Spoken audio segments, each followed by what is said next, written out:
அண்டம் முழுதும் ஒன்றினுள் அடக்கம். அதுவே ஆனைமுகமெனும் ஓங்கார விளக்கம்.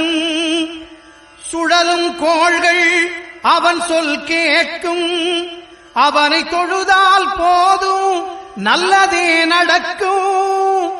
ஆனைமுகனை தொழுதால் நவக்கிரகங்களும் மகிழும்.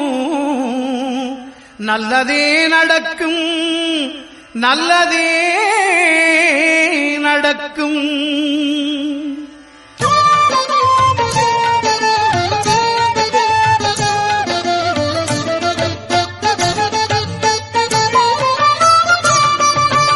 ஒன்பது கோளும் ஒன்றாய் காண